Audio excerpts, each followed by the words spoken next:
मित्रों, आचार्य भानु जी का प्रश्नोत्तर माला नाम का एक बहुत ही अच्छा छोटा सा ग्रंथ है।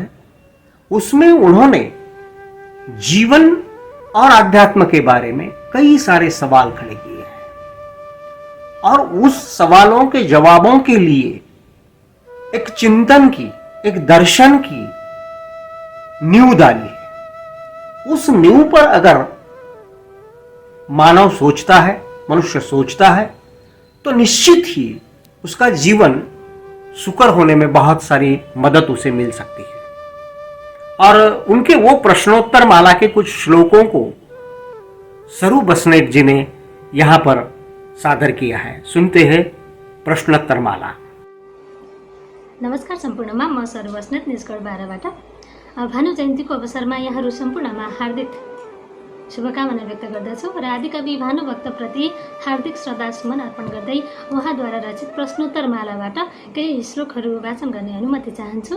कविताका श्लोकहरू यसरी सुरु हुन्छन्। अपार संसार समुद्रमा डुब्या शरण कुञ्छ मलाई यहाँ, चाँडो कृपाले अहिले बताऊ, श्रीरामको पाउँछ मुख्य नाउँ, श्रीरामको पाउँछ मुख्य नाउँ।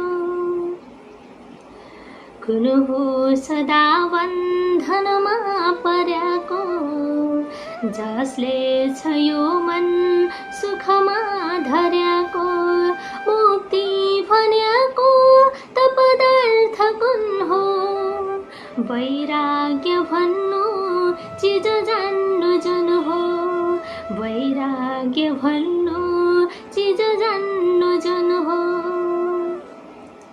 ठुलो नरक कुन छ भनेर जान्नु, यही शरीरै छ भनेर मान्नु, कस्तो स्वभाव स्वर्ग भनेर जान्नु, तृष्णा छुट्या स्वर्ग भनेर मान्नु, तृष्णा छुट्या स्वर्ग भनेर मान्नु। कुन ज्ञान छ ठुलो भनिलिनु पर्न्या, वेदान्तको ज्ञान छ दुःख हर्न्या, कुन हो सहज मोक्ष गराइदिन्या, ज्ञान हो अरूको किन नाम लिन्या, ज्ञान हो अरूको किन नाम लिन्या। कुन मूल ढोका छ नरक किनारी, मान्छे नरक मोह ठुलो फिजारी, कुन धर्म हो स्वर्ग पुर्याइदिन्या, त्यस्तो अहिंसा छ बुझेर लिन्या, त्यस्तो अहिंसा छ बुझेर लिन्या। सुत्न्या सुखै पूर्वक आत्मिक कुन हो, समाधिलाई रहन्या त जुन हो, जागा कौन हो कसरी उजान्या, जो सत असतको छ विवेक गर्न्या, जो सत असतको छ विवेक गर्न्या। कसलाई हो शत्रु भनेर जान्नु, आफ्ना 10 इन्द्रिय शत्रु मान्नु, कसलाई खुब मित्र भनेर मान्नु, जित्या तिनै इन्द्रिय मित्र जान्नु, जित्या तिनै इन्द्रिय मित्र जान्नु। दरिद्र नाउँ नरमा छ कसको, विशाल तृष्णा घरमा छ। धन्यवाद। मित्रों, भानु जी जैसे कई महाकवियों के जीवन में कुछ घटनाएं ऐसी आती है जो घटनाएं उनके जीवन को, उनके सोच को बदल देती है। भानु प्रसाद आचार्य जी के जीवन में घासी का आना और उससे उनका जीवन के तरफ देखने का नजरिया बदलना यह एक असाधारण बात है। इस असाधारण बात पर कई लोगों ने टिप्पणियां की है, लेकिन वो टिप्पणियों से अलग जाकर के, टिप्पणियों के परे जाकर के उसके ऊपर जो कविता है वो पहले सुनेंगे। ये सादर की है शारदा घिमिरे जी ने। नेपाली जगतकै सान आदिकवि भानुभक्तको जीवनमा एक घाँसीको निकै ठूलो प्रभाव परेको थियो। उनले घाँसीकोबाट प्रेरणा पाएपछि यसरी कविता लेखे।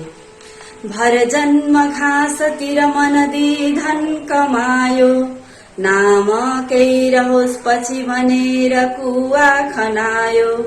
घाँसी दलिद्र घरको तर बुद्धि कस्तो, म भानुभक्त धनी भइकन किन यस्तो।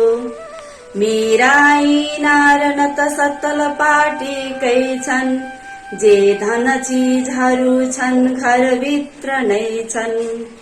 त्यस घाँसीले कसरी आज दिएछ अर्ती, धिक्कार हो मकन बस्नु न राखी कृति।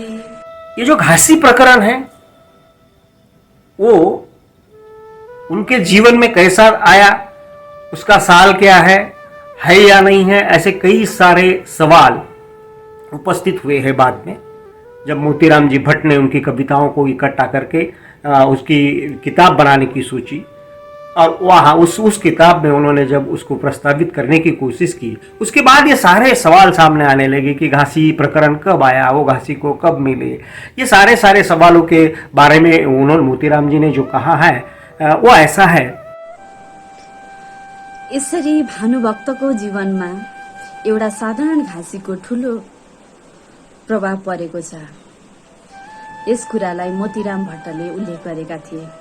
एक दिन भानुभक्त टन्टलापुर घाममा कतै जाँदै थिए। त्यसबेला उसलाई तिर्खा लाग्यो र त्यो टन्टलापुर घाममा अलि पर एउटा घाँसी घाँस काटिरहेको देख्छन् र उनलाई यता कतै धारा छ कि भनेर सोध्छन्।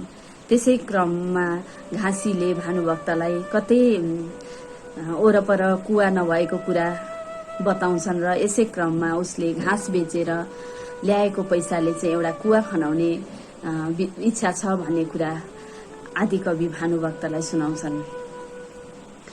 घाँसीबाट उनले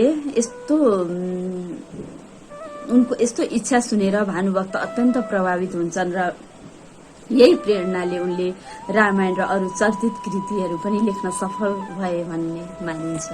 और मित्रों, बस आखिरी में हम एक कविता सुनने जा रहे हैं। वो कविता का नाम है कांतापुरा नगरी। काव्य शिल्प की वैभवता क्या होती है, काव्य शिल्प में बिंबों का उपयोग करके उस कविता को गजब का बनाना क्या होता है, प्रतिभा की शक्ति कहां से कहां तक ली जा सकती है, ये सारे सवाल कांतापुरा नगरी जैसे कविता इन सारे सवालों का उत्तर देती है। कविता जितनी जोमदार है, कविता जितनी छविदार है, कविता जितनी प्रभावशाली है, उतनी ही प्रभावशाली शैली में हमारे मित्र शिव त्रिपाठी जी ने उसे आपके सामने प्रस्तुत किया है। मैं उनसे अनुरोध करूंगा कि वो अपनी भानु प्रसाद जी की कविता कांतापुरा नगरी आपके सामने पेश करें। नमस्कार, म शिव त्रिपाठी। नेपाली भाषा साहित्यका आदिकवि भानुभक्त आचार्यको 209 जन्म जयन्तीको अवसरमा आदिकविप्रति हार्दिक श्रद्धासुमन अर्पित गर्दै उहाँद्वारा विरचित तोटक छन्दको अमरावती कान्तिपुरी नगरी कविता म वाचन गर्न गइरहेको छु।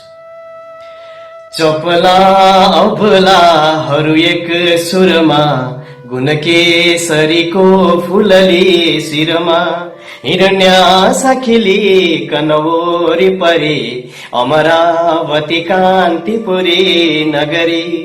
यति छन् भनी गन्नु कहाँ धनिया, खुसी छन् बहुतै मनमा दुनिया।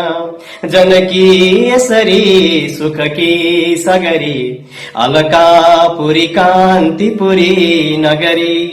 कहीं भोटर लन्डन चीन सरी, कहीं कालभरी गल्ली छ दिल्ली सरी, लखनऊ पटना मद्रास सरी, अलकापुरी कान्तिपुरी नगरी, तरबार कटार खुडा खुकुरी, पिस्तोल र बन्दुक सम्म भिरी, अति शूर र वीर भरी नगरी, छतकुन सरी कान्तिपुरी नगरी, रिसराग कपट छल छैन जहाँ, तब धर्म कति छ यहाँ, पशुका पति छन् रखबारी गरी, शिवकी पुरी कान्तिपुरी नगरी, पशुका पति छन् रखबारी गरी, शिवकी पुरी कान्तिपुरी नगरी। यह था भानुभक्त आचार्य जी के 290 जन्म जयंती पर एशियन पोइट्री की तरफ से विशेष कार्यक्रम।